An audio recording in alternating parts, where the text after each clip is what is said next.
أعوذ بالله من الشيطان الرجيم. بسم الله الرحمن الرحيم. نحمده ونصلي على رسوله الكريم والمهدي الموعود عليه الصلاة والتسليم وعلى آلهما وأصحابهما أجمعين. أما بعد، فقال الله سبحانه وتعالى في القرآن المجيد والفرقان الحميد. بسم الله الرحمن الرحيم. ألف لام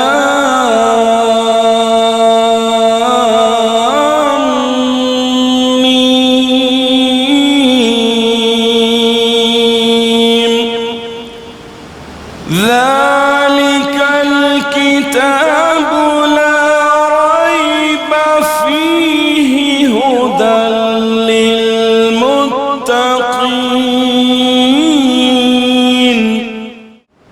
صدق اللہ العظیم. عزیزان محترم، رمضان المبارک کا پورا مقدس مہینہ تقوی اور پرہیزگاری کو آسانی کے ساتھ حاصل کرنے کا بہترین ذریعہ ہے. تلاوت کردہ آیت شریفہ میں اللہ تبارک و تعالیٰ ارشاد فرما رہے ہیں کہ الف لام میم، اس کتاب کے اللہ کی کتاب ہونے میں کوئی شک اور شبہ نہیں ہے، اور یہ متقیوں پرہیزگاروں کے لیے راستہ دکھانے والی ہے. تو رمضان المبارک کا مقدس مہینہ اور اس مقدس مہینے میں کی جانے والی ساری عبادتیں یہ بتلا رہی ہے کہ ایک مومن بندہ اللہ تبارک و تعالیٰ کی خوشنودی کے لیے، رضامندی حاصل کرنے کے لیے مقررہ وقت میں حلال چیزوں کو چھوڑتا ہے. تو تقوی کا تقاضا یہ ہے کہ غیر رمضان میں، رمضان المبارک کے علاوہ مہینوں میں گناہوں کو، برائیوں کو، حرام چیزوں کو چھوڑنا اس کے لیے آسان ہے. جو واقعی متقی بن کر، سنور کر، نکھر کر رمضان المبارک کے بعد اگلے مہینوں میں متقیانہ اور پرہیزگارانہ زندگی بسر کرنے کی کوشش کرتا ہے. حاضرین محترم، یقیناً رمضان المبارک کا یہ مقدس مہینہ رحمتوں کا خزانہ اور فضل خداوندی کا آئینہ ہے. نہ رہے گا صدا کچھ ہی دنوں کا ہے مہمان، نہ رہے گا صدا کچھ ہی دنوں کا ہے مہمان، رحمت سے بھر لو جھولیاں گزر رہا ہے رمضان. تو اس ماہ مقدس کو تقوی اور پرہیزگاری کے لیے بہت بڑا ٹرینر قرار دیا گیا ہے، بہت بڑا گائیڈ. رمضان المبارک کے مقدس مہینے کی عظمتیں، برکتیں، رحمتیں، فضیلتیں کیا ہیں عام انسان نہیں سمجھ سکتا. جیسا کہ حضرت جنید بغدادی رحمۃ اللہ علیہ ارشاد فرماتے ہیں کہ روزہ آدھی طریقت ہے. تو عام انسانوں کی سمجھ میں یہ بات نہیں آتی. آدھی طریقت کے سلوک کے راستے پر چلنا چاہتا ہے تو روزہ ایک ایسی بڑی طاقت ہے، ایک ایسی بڑی نعمت ہے جو انبیاء کرام کا خاصہ رہی. انبیاء کرام زندگی بھر روزے رہے، اولیاء اللہ روزے رکھتے تھے. تو یہ آدھی طریقت ہے. اسی لیے حضرت عبداللہ ابن مسعود رضی اللہ تعالیٰ عنہ سے مروی حدیث شریف ہے، حضور اکرم نبی مکرم سرکار دو عالم صلی اللہ تعالیٰ علیہ وسلم ارشاد فرماتے ہیں کہ لو یعلم العباد ما فی رمضان، لوگ اگر جان جائیں، علم ہو جائے، معلوم ہو جائے کہ رمضان المبارک میں کیا برکتیں ہیں، فضیلتیں کیا ہیں، عبادتوں کا اجر و ثواب اللہ نے کیا مقرر کر رکھا ہے۔ اس کے علاوہ اللہ تبارک و تعالیٰ رمضان المبارک کے دن کے روزے رات کے قیام کے بعد خشیت سے، خوف سے، ڈر سے آدھی رات کو اٹھ کر اللہ کی جناب اقدس میں سجدہ کر کے ایک قطرہ بہاتا ہے تو اس کا اجر کیا رکھا ہے۔ لو یعلم العباد، اگر یہ جان لے، لوگ جان لے تو لتمنت امتی، تو میری امت تمنا کرے گی، آرزو کرے گی، خواہش کرے گی، پریکٹس کرے گی، عمل، مشغولیت، مصروفیت میں لگ جائے گی۔ کیسے؟ ان تکون السنۃ کلھا رمضان، پورا سال، ایک مہینہ رمضان کا، اس میں کوشش کر لیے، جان گئے، علم ہو گیا، نالج گین کر لیے کہ رمضان المبارک میں آدمی بن کر، سنور کر، نکھر کر پورا اچھا تیار ہو جاتا ہے۔ اب اگلے 11 مہینوں میں اس کی تمنا یہ ہوگی، خواہش یہ ہوگی کہ پورے کا پورا سال رمضان کی طرح گزارے، رمضان جیسا، رمضان کی طرح، یعنی متقی بن گئے، پرہیزگار بن گئے۔ اب اللہ کے حکم کی تعمیل میں کھانا حلال ہے، اللہ کا حکم ہے سحری کھا لیے، رک گئے۔ تقوی کا یہ عالم ہے کہ 5 مرتبہ میں کم سے کم 2-3 مرتبہ تو وضو کرتے ہیں روزے کی حالت میں، فجر میں کرتے ہیں، ظہر میں کرتے ہیں، عصر میں کرتے ہیں، 3 مرتبہ تو کم سے کم وضو ہوتا ہے۔ اب تقوی کا یہ عالم ہے کہ وضو کا پانی منہ میں ہونے کے باوجود ڈر لگا رہتا ہے کہ کہیں رتی برابر، خطرہ برابر بھی حلق سے نہ اتر جائے، یہ تقوی ہے۔ یہ کیفیت، یہ حالت اگلے 11 مہینوں پر اثر انداز ہو رہی ہے، تو سمجھ لیجئے کہ رمضان المبارک کا فائدہ ہوا، ایڈوانٹیج لے پورا فائدہ ہو رہا ہے۔ رمضان المبارک میں روزے رکھے، سحری کیا، سو گئے، نماز نہیں پڑھی، افطار کے وقت اٹھے، افطار کر لیا، پھر سو گئے، پھر لغویات میں، پھر خرافات میں، ایسے کھانے پینے سے رک جانے کا نام تقویٰ نہیں۔ اللہ کو ایسے کھانے پینے کی کوئی چنتا نہیں، کوئی پرواہ نہیں۔ جب آدمی رمضان المبارک میں روزے کے ساتھ ساتھ نماز کا پابند ہوا، تلاوت قرآن بھی کر رہا ہے، ڈر خوف بھی ہے، حالت روزہ ہے چوری نہ کروں، حالت روزہ ہے بد نظری نہ کروں، حالت روزہ میں ہے یہ ڈر ہے کہ میں یہ غلط کام نہ کروں، یہ گناہ نہ کروں، کیوں؟ میں روزے میں ہوں، روزے میں ہوں، روزے میں ہوں۔ یہ جب تخیل، تصور اس کے دل و دماغ میں بس جاتا ہے تو پھر اگلے دنوں میں جبکہ حلال چیز حرام نہیں رہتی، حرام چیز ہمیشہ حرام ہے، گناہ ہمیشہ غلط ہے، ہمیشہ گناہ ہے، تو اس سے بچنے کی کیپیسٹی اور صلاحیت اور سوچ اس کے اندر پیدا ہو جاتی ہے۔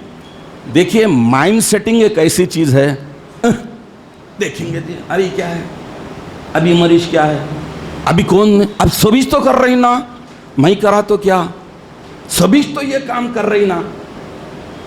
اگر انسان یہ بتا دیا کہ سب کا جواب تو مجھے دینا نہیں ہے، میں اپنی ذات کا جواب دینے والا ہوں، میں اپنے اعمال کو اللہ کے سامنے پیش کرنے والا ہوں، میرے اعمال کوئی نہیں لیں گے، کسی کے اعمال میں نہیں لوں گا، تو پھر ایسی صورت میں سب کر رہے ہیں تو سب گڑھے میں جا رہے ہیں تو آپ بھی جائیں گے کیا؟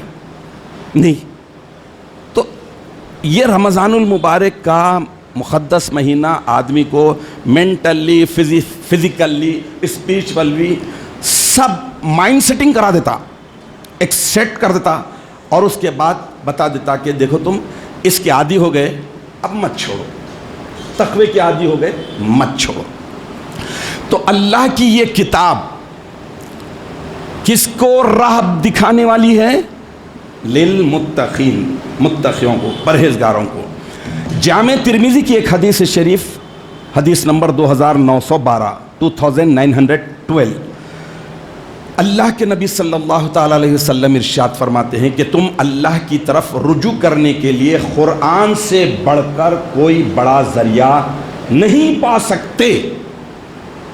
قرآن اللہ کی طرف رجوع کرنے، اللہ کے پاس جانے، اللہ تک پہنچنے.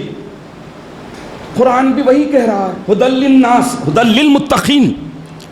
متقیوں کے لیے راہ کسے بتانے والا ہے؟ جو متقی ہیں، پرہیزگار ہیں، بچا کر. چھوٹی سی مثال لے لیجئے، جوتے میں، شوز میں اگر کنکر یا پہلے زمانے میں کیلا آتا تھا، اب تو سب گم وغیرہ آ رہے ہیں، کیلا آتا تھا.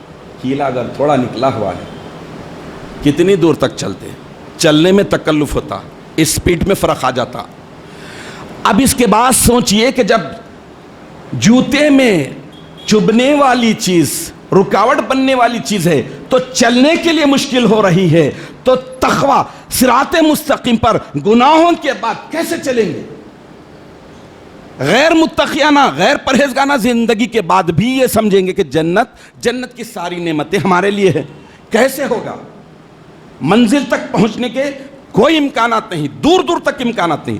پھر بھی سمجھ رہے ہیں کہ یہ تو رمضان المبارک کا یہ مقدس مہینہ بتاتا ہے کہ تقویٰ پرہیزگاری کو حاصل کرنے کے لیے سب سے بڑے سورس قرآن سے جڑے رہو، اٹیچ رہو.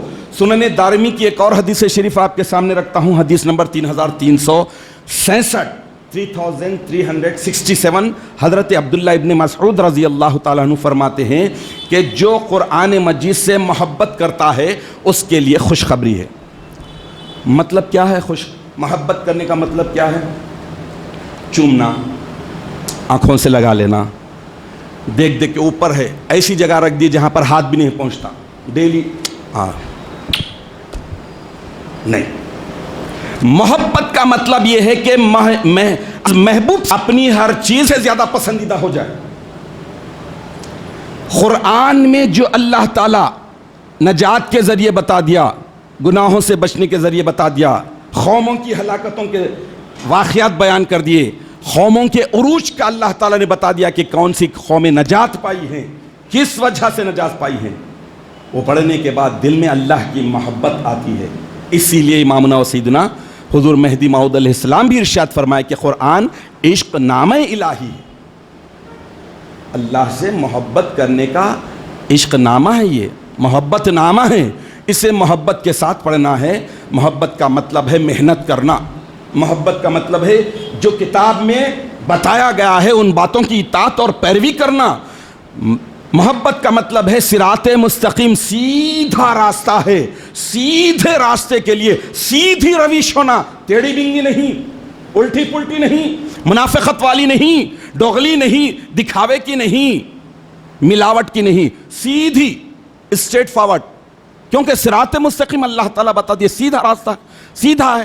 سیدھے راستے پر سیدھے ذہن سے، سیدھے عقیدے سے، سچی محبت سے کام کرتے ہیں، محنت کرتے ہیں، اطاعت پیروی کرتے ہیں، تو اس کا مطلب ہوا محبت کرنا. تو ایسی قرآن مجید سے محبت کرنے والوں کے لیے خوشخبری، گڈ نیوز بتایا گیا ہے. ایک اور حدیث شریف حضرت انس بن مالک رضی اللہ تعالیٰ عنہ سے مروی ہے. آقائے دو جہاں صلی اللہ تعالیٰ علیہ وسلم ارشاد فرماتے ہیں کہ جس شخص نے قرآن پڑھا مگر پھر اس کو بند کر کے گھر میں معلق رکھ دیا، نہ اس کی تلاوت کی پابندی کی، نہ اس کے احکام میں غور و فکر کیا، قیامت کے دن قرآن پاک اس کے گلے میں پڑا ہوا آئے گا اور اللہ کی جناب اقدس میں شکایت کرے گا، آبجیکشن کرے گا کہ آپ کے اس بندے نے مجھے چھوڑ دیا تھا، اب آپ میرے اور اس بندے کے معاملے میں درمیان میں فیصلہ فرما دیجیے. اللہ کی پناہ، یہی قرآن سچی محبت کے ساتھ اس کو اپنا حقیقی رہبر، گائیڈ، مرشد بنا کر پڑھنے والوں کے لیے شفاعت کرنے والا بھی ہے.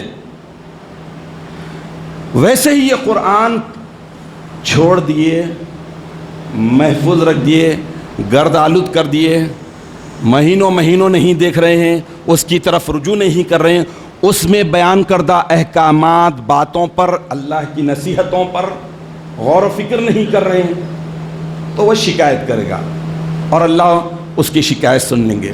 تو لہٰذا جیسا کہ میں نے سورہ بقرہ کی جو ابتدائی آیات کی تلاوت کا شرف حاصل کیا، اس میں بتایا گیا کہ یہ کتاب کے اللہ کی کتاب ہونے میں کوئی شک اور شبہ نہیں ہے، اور یہ متقیوں کو، پرہیزگاروں کو بچ بچا کر اس دنیا سے صحیح سلامت جانے والوں کے لیے راہ دکھلانے والی ہے۔ تو متقی کون ہوتے ہیں؟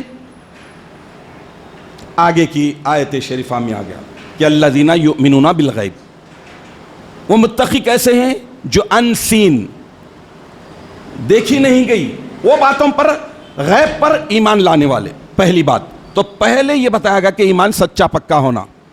خالی آنکھ سے دیکھو اللہ تعالیٰ سامنے آئیں گے تو ہی میں مانوں گا، نہیں تو نہیں مانوں گا، یہ نہیں۔ غیب، یؤمنون بالغیب، پہلی بات متقیوں کی پہلی صفت یہ بتائی گئی کہ غیب کی باتوں پر ایمان لانے والے، بلیف کر لیے انسین چیزوں کو۔ وَيُقِيمُونَ الصَّلَاةَ، نماز کو قائم کرنے والے۔ وَمِمَّا رَزَقْنَاهُمْ يُنْفِقُونَ، اور جو اللہ نے انہیں بخشا ہے اس میں سے خرچ کرنے والے۔ تو مطلب یہ ہوا کہ ایمان سچا پکا ہونا اور عمل صالح ہونا، تو یہ تقوی کی نشانیاں ہیں۔ یہ نہیں کہ ڈر رہے ہیں، خالی ڈر گئے، ڈر گیا جیسا دکھ رہا ہے، بجلی چمکی ڈرے، سائے سے ڈر رہے ہیں، لیکن اللہ سے نہیں ڈر رہے، قیامت سے نہیں ڈر رہے، حساب و کتاب سے نہیں ڈر رہے، خبر کے اندھیری سے نہیں ڈر رہے، خبر میں سوال کیا جائے گا وہ نہیں ڈر رہے۔ قرآن پاک میں جا بجا ان فرشتوں کی ہیبت ناک شکلوں کو بتایا گیا، ذکر کیا گیا، جو سوال کریں گے خالی ان کی شکل کو دیکھ لیتے ہیں تو کلیجہ باہر آ جاتا ہے، اس سے نہیں ڈرتے۔ تو تقوی اور پرہیزگاری کا مطلب یہ ہوا کہ ایمان اور عمل صالح میں تعلق، کنیکشن، کنیکٹیوٹی ایک دم مضبوط ہونا، توازن، بیلنسنگ، ایمان بھی سچا پکا، عقیدہ بھی سچا پکا، اور عمل بھی صالح نیک، وہ جو اللہ کو راضی اور خوش کرنے والا ہو۔ دونوں میں توازن، دونوں میں تطابق، دونوں میں مطابقت، دونوں میں سملیرٹی اگر ہے، تقوی پرہیزگاری کی یہ نشانی ہے۔ ایمان یہ ہے کہ مرنا ہے، لیکن یہ سمجھ رہے ہیں کہ ابھی نہیں، انہوں مر گئے، ہاں ان کا نمبر آیا تھا، ان کا ٹکٹ کٹا، وہ گئے، ابھی میرے کو جینا ہے۔ کسے معلوم بھائی کس کا کب وقت ہے؟ اسی لیے بزرگان دین ہمیشہ، ایک بزرگ سے کسی نے سوال کیا کہ حضرت عبادت کے لیے اچھا سیزن کون سا، اچھا سچویشن کون سا، اچھا موسم کون سا، ایج اچھی کون سی ہوتی ہے جو عبادت کے لیے؟ ذرا بتائیے نا، ایکسپلین کیجئے نا، عبادت کے لیے، بندگی کے لیے۔ تو بزرگ نے کہا کہ دیکھو، مرنے سے ایک دن پہلے، مرنے سے ایک دن پہلے عبادت اچھا کی جا سکتی ہے، صحیح کی جا سکتی ہے، اچھی ہو سکتی ہے، پرفیکٹ۔ وہ بندہ پریشان ہو گیا، حیبت میں آیا، انہیں بولا کہ بھائی حضرت مرنے سے ایک دن پہلے کیسا سمجھے؟ مرنے سے ایک دن پہلے، موت کا وقت تو کسی کو بھی معلوم نہیں، کبھی بھی آ سکتی ہے۔ تو حضرت نے کہا کہ دیکھیے، یہی وجہ ہے کہ ہر دن کو آخری دن سمجھو، ہر نماز کو آخری سمجھو، ہر پانی کے گھونٹ کو آخری سمجھو، ہر لقمے کو، نوالے کو آخری سمجھو، تو پھر تمہاری عبادت میں لذت، حلاوت، ٹیسٹ آئے گا۔ یہ تقوی کی نشانی ہے۔ تو ماہ رمضان المبارک اس لیے بہترین ٹرینر ہے کہ یہ تقوی اور پرہیزگاری میں آدمی کو زبردست امپرومنٹ دلاتا ہے، زبردست ڈیولپ کرتا ہے، اتنا بیلڈ کر دیتا ہے، بلڈنگ اتنی اچھی بن جاتی ہے، اسٹرانگ، تقوی کی، پرہیزگاری کی، ہر کس و ناکس متقی پرہیزگار بن جاتا۔ تو اس کے لیے اگلی زندگی کو یہ نہیں سمجھنا کہ رمضان المبارک کے بعد شوال کا چاند دکھا، جیل سے چھٹے، نہیں بابا نہیں، جیل سے چھوٹے نہیں۔ الدنیا سجن المؤمن، دنیا مومن کے لیے قید خانہ ہے، وہ جنت الکافر، کافر کے لیے جنت ہے۔ جیل سے کب چھوٹیں گے؟ جب ایمان کے ساتھ، کلمے کے ساتھ اس دنیا سے اللہ کو پیارے ہو گئے۔ اور اللہ کو پیارے کب ہوتے ہیں؟ جب دنیا میں رہ کر پیارے پیارے کام کرتے ہیں۔ حدیدان محترم، دنیا کی زندگی مختصر، سب مانتے، سب کہتے دنیا کی زندگی مختصر، اور ہے بھی مختصر، لیکن مختصر سی اس زندگی میں کیے جانے والا عمل، کیے جانے والے اعمال، کیے جانے والے کرتوت، کیے جانے والی ساری ایکٹیویٹیز آخرت کی دائمی، ہمیشہ پرمنٹ رہنے والی زندگی پر اثر انداز ہے۔ اچھا کیے اچھا سلا، برا کیے برا سلا۔ تو زندگی مختصر ہے، اس مختصر سی زندگی میں کیے جانے والے عمل پر اللہ تبارک و تعالیٰ کی مہربانی، وسیع رحمت کا اندازہ لگائیے کہ اس خدا رحمان و رحیم نے تھوڑے سے عمل پر خوش ہو کر دائمی راحتیں، نعمتیں، انعامات وہاں پر تیار کر رکھے۔ زندگی مختصر، کتنی مختصر ذرا پوچھئے؟ چلیے کیلکولیٹ کرتے ہیں، حساب لگاتے ہیں۔ میرے آقا محمد عربی صلی اللہ تعالیٰ علیہ وسلم نے بتایا کہ میری امت کی ایج کا ایوریج 60 سال کے لگ بھگ رہے گی میری امت کی عمر۔ ذرا کیلکولیشن خطرناک ہے، سوچ سمجھ کر غور کیجئے، پھر اگلے دنوں میں، اگلے مہینوں میں، اگلے برسوں میں جو ابھی جوان ہیں وہ خوش قسمت ہیں، جو ابھی 60 کے اندر ہیں وہ بھی لمحے بھر میں اللہ کو منا سکتے ہیں، 60 کراس کر لیے وہ بھی منا سکتے ہیں۔ اللہ تو ایک آنسو کے بہنے پر راضی ہو جاتا، اور راضی ہوا تو پھر ایسے راضی ہوتا کہ سارا پچھلا ریکارڈ ڈیلیٹ، ختم، کلوز، بند، پاک کر دیا بندے کو، اپنی رحمت کی چادر میں لے لیا، بخش دیا۔ لیکن زندگی مختصر، کیلکولیشن بڑا پکا، ایک دم گھٹ، 60 سال کی ایوریج، 60 سال میں اب یوں سمجھ لیجئے کہ اگر کوئی شخص، عمومی طور پہ بولا بھی جاتا ہے کہ 8 گھنٹے سونا، 8 گھنٹے سونے سے صحت اچھی رہتی، 8 گھنٹے اگر کوئی سو رہا ہے، چلیے ٹھیک ہے 8 گھنٹے سو رہا، بڑھ کے سونے والے کو بھی چھوڑ دیجئے، کم سونے والے کو بھی چھوڑ دیجئے، 8 گھنٹے سو رہا، 8 گھنٹے کو آپ ملٹیپلائی کر دیے تو 8 گھنٹے کے بن جاتے ہیں 20 سال، تو 60 میں سے کتنے؟ 20 سال۔ چلیے 20 سال سونے میں گئے، کس میں گئے؟ سلیپنگ میں۔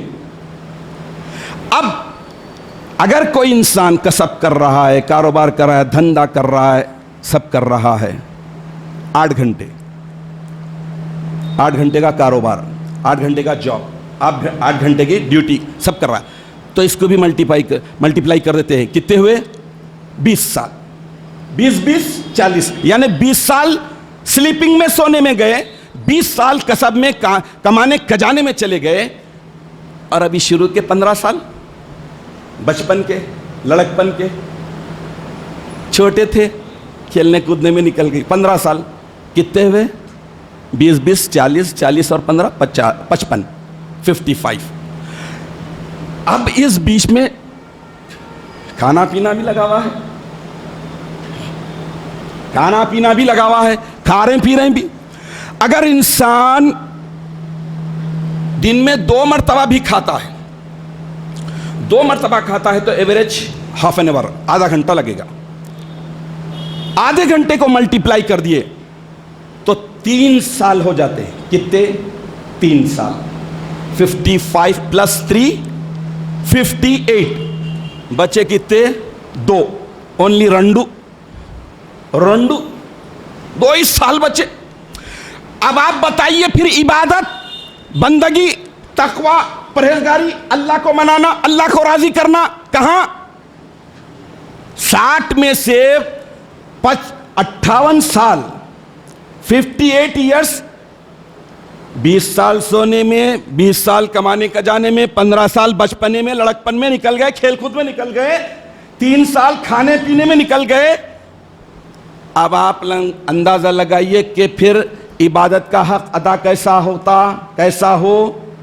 اللہ تبارک و تعالیٰ دن بھر میں 5 مرتبہ دعوت دیے، آؤ فلاح کی طرف، کامیابی کی طرف، وکٹری کی طرف، پوچھ کے پھینک دیے، کانوں میں کچھ بھر لیے نکل گئے چلے گئے، لیکن وہی بندوں کی دعوت میں ہے، ارے نہیں بھائی نہیں گیا تو انہوں ناراض ہو جاتے، ریلیشن خراب ہو جاتے. پہلے گئے دعوت میں، بعد میں بیٹھ رہے ٹکا کے کھا رہے، اچھا مل رہی، اچھی ڈریسنگ، اچھا سب کچھ ہو رہا ہے. اللہ رب العالمین 5 مرتبہ ارشاد فرما رہے ہیں، بلا رہے ہیں، دعوت دے رہے ہیں، سارے مؤذنوں کو لگا دیے، حی علی الصلاۃ، حی علی الصلاۃ، حی علی الفلاح. کہاں ہیں؟ تگڑا ہے نا کیلکولیشن، فیکٹ ہے، یہ حقیقت ہے. تو اسی لیے زندگی آمد برائے بندگی، زندگی آمد برائے بندگی، زندگی بے بندگی شرمندگی، زندگی ہوئی ہے بندگی کے لیے. اللہ نے زندگی جو عطا کی ہے بندگی کے لیے، بندہ بنائے ہیں، عبد بنائے ہیں. عبد کا مطلب عبادت کرنے والا. اب اسے چھوڑ کر اگر یہ کرتے ہیں تو اب آپ سوچ لیجئے کہ آپ ہم تو رمضان المبارک کا سیزن آیا، رحمتیں برسنے والی ہے، ٹوپیاں نکلے، لباس تیار ہوئے، کھجوراں کھانے لگے، سحریاں کھانے لگے، افطار کرنے لگے. لیکن میں ایک حدیث شریف جو صحیح مسلم میں، صحیح بخاری میں، صحیح مسلم میں، مسند احمد میں، طبرانی وغیرہ وغیرہ میں آئی ہے، حضرت عتیبہ بن عبید رضی اللہ تعالیٰ عنہ سے مروی ہے، رکھتا ہوں. اور اس حدیث کے پہلے یہ ذرا سوچئے کہ بزرگان دین جو ہمارے اسلاف رہے ہیں، دن بھر روزہ، رات بھر عبادت، نوبت ہو رہی ہے، ذکر اللہ ہو رہا ہے، ہجرت بھی ہو رہی ہے، فخر و فاخے بھی ہیں، عبادتیں بھی ہیں، بچے بھی ہو رہے ہیں، شادیاں بھی کی جا رہی ہیں، سب کچھ ہے. پھر اس کے باوجود عبادتیں اتنی کثرت سے کرنے کے باوجود زار و خطار رو رہے ہیں، گریہ کر رہے ہیں کہ اے مالک ہم سے عبادت کا حق ادا نہیں ہو رہا. تو یہ حدیث شریف سنیے. اس کے بعد 60 سال میں سے 58 سال تو یوں ڈیلیٹ ہو گئے، یوں نکل گئے، یوں مائنس ہو گئے. 2 سال بچے 2 سال میں کتنا کھیلتے ہیں دیکھیے. اب یہ حدیث شریف سنیے. اللہ کے پیارے نبی صلی اللہ تعالیٰ علیہ وسلم ارشاد فرماتے ہیں کہ اگر کوئی شخص اپنی پیدائش کے دن سے موت کے دن تک، پیدائش کے دن سے موت کے دن تک، ڈیلیوری سے وہاں کی ڈیلیوری تک، وہاں ڈیلیور ہونے تک برابر اللہ کی رضامندی کے لیے، اللہ کی خوشنودی کے لیے سجدے کی حالت میں پڑے رہے تو قیامت کے دن اپنے اس عمل کو حقیر، معمولی، چھوٹا، بالکل تھوڑا سمجھے گا. کیوں بھائی؟ سوال ہوتا ہے کیوں؟ پیدائش سے لے کر موت کے دن تک سجدے کی حالت میں پڑا رہا، پھر اپنے اس عمل کو کیوں چھوٹا سمجھے گا؟ اس لیے سمجھے گا کہ یہ زندگی مختصر، تھوڑی، شارٹ. اس کا اجر جو مل رہا ہے، جو ملا ہے، دیکھا وہ جب آنکھیں کھولا دیکھا، اتنا بڑا ثواب، اتنا بڑا انعام، اتنی بڑی جگہ، اتنا بڑا اللہ کا قرب، اللہ کی نزدیکی، اتنا کلوز اللہ سے، یہ نعمتیں، پھر بھی میری یہ عبادت کم. جب قیامت میں جنت کی آسائشوں کو، نعمتوں کو، اللہ کی قربت کو، اللہ کے کلوزنس کو جب دیکھے گا، جب وہ سمجھے گا کہ ہائے میرا تو پیدا ہونے سے مرنے تک سجدے کی حالت میں پڑا، چھوٹا تھوڑا ہے.